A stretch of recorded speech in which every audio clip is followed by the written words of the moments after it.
Buenos días traders, ¿qué tal? ¿Cómo estáis? Aquí van un día más con vosotros, un día más analizando el euro contra el dólar. Espero que estéis bien, que hayáis disfrutado de este lunes y como podréis comprobar en mi monitor, el euro contra el dólar ha permanecido plano en la sesión de hoy.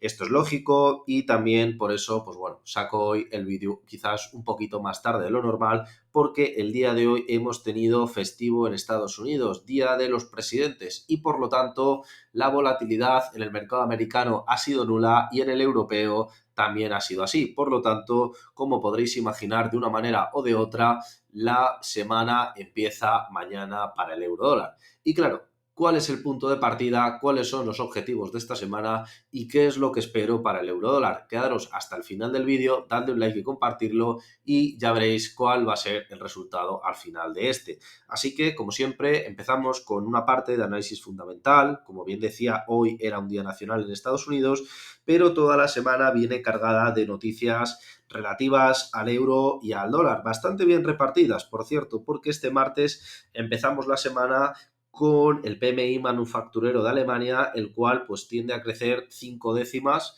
pero si nos vamos a lo que son los datos de manufacturas de Estados Unidos de la semana pasada, decepcionaron bastante y por lo tanto a lo mejor en Europa pues nos encontramos con una situación similar. Ojalá que no, pero digamos que tengo bastantes dudas porque es muy raro que Europa tire para arriba y Estados Unidos no. También comentaros que en el caso de Europa seguimos con un PMI por debajo de los 50 puntos, por lo tanto la economía alemana o en este caso las manufacturas alemanas todavía no han alcanzado ese PMI que supondría una reactivación de la industria alemana.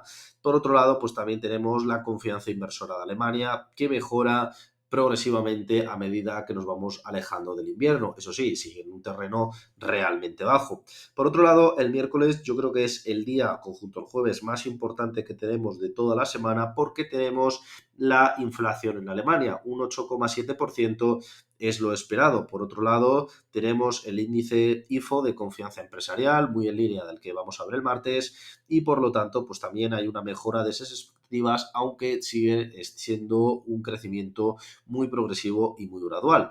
A su vez, este miércoles, a la hora ya de cerrar el mercado americano, a las 8 de la tarde, hora española, tenemos actas de la reunión de la FOMC. Recordaros que durante la semana pasada la bolsa cayó y cayó duramente lo que viene siendo el dólar por, bueno, en este caso el euro, porque, pues bueno, como os podréis imaginar, el dólar se fortaleció. ¿Y por qué se fortaleció? Porque había algunos miembros de la Reserva Federal que dicen que a lo mejor todavía falta alguna subida de medio punto porcentual, cosa que el mercado había descartado hasta hace unos meses. Entonces, digamos que esa expectativa vamos a verla reflejada probablemente en esos papers de la FOMC.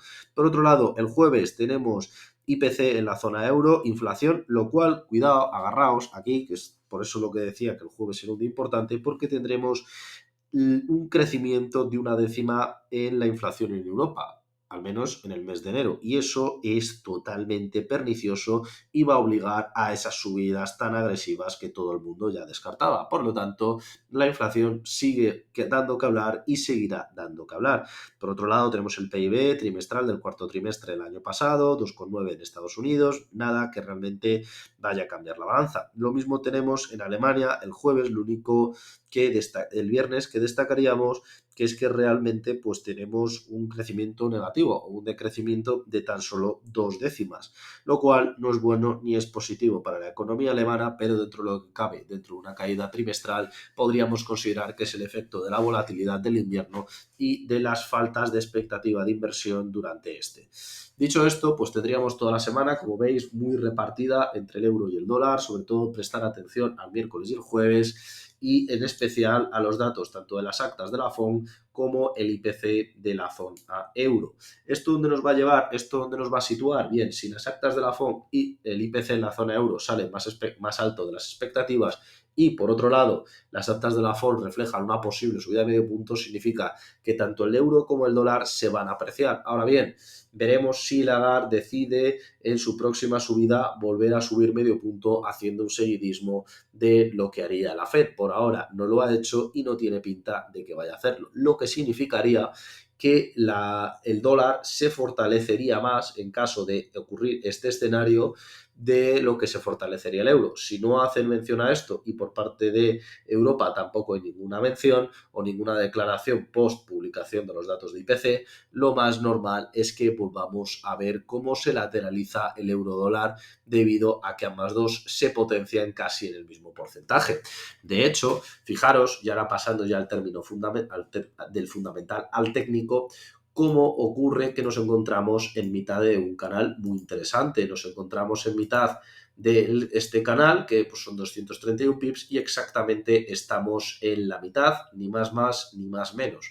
Luego, por otro lado, pues fijaros, ¿no?, que tenemos aquí esta pequeña resistencia que venimos llevando desde el mes de diciembre. No hay que hacerle realmente mucho caso, pero nos sirve como zona de soportes ligeros, por lo tanto, lo que digamos, la cota baja del movimiento de la vela es mucho menos amplio o va a tener por lo menos más dificultades. En este caso, pues en este caso yo utilizaría los indicadores de siempre, teniendo en cuenta que va a moverse mucho o va a afectar mucho esta semana lo que digan estos indicadores, debido a que en el término fundamental ambos dos andan empatados, y luego vamos a ver cuál es el resultado. En este caso, fijaros, ponemos los tres indicadores de siempre, ponemos en las bandas de Bollinger, el RSI estocástico y el MAC. En este caso, fijaros que coinciden ambos tres. Nos encontramos en la cota inferior, como he mencionado, era normal, pero nos encontramos ya un largo recorrido de cruces a la baja del RSI estocástico y además se acaba de cruzar el día de hoy. ¿Puede significar un ascenso?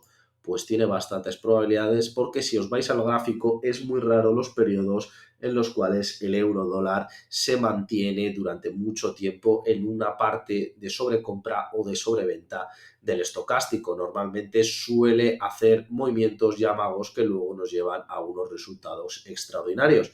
Pero en este caso, y sin entrar en el detalle en la conjunción de ambos, tenemos un MAC estructurado en ventas que está ya mostrando un símbolo de sobreventa que va perdiendo fuerza. Por lo tanto, esa pérdida de fuerza se puede traducir de una manera inequívoca en compras. Es decir, que esta semana todo lo que es el análisis técnico nos dice comprar, comprar y comprar. ¿Y hacia dónde podríamos comprar? Pues bueno, fijaros, en este caso, las compras, pues yo volvería a plantarme en el 10796, que yo creo que es un punto clave, y luego, pues podéis imaginaros que el stop loss no debería de ser más amplio de 30 o 40 pips para realmente tener un ratio 3-1 o 4-1.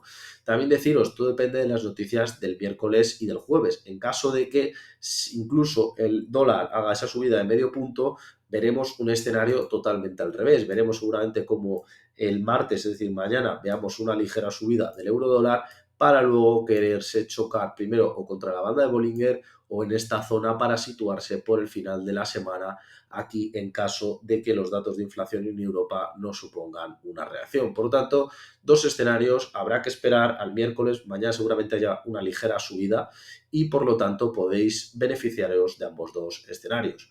Con esto me despido, espero que os haya sido de utilidad el vídeo y nos vemos en próximos análisis. Un saludo y hasta la próxima.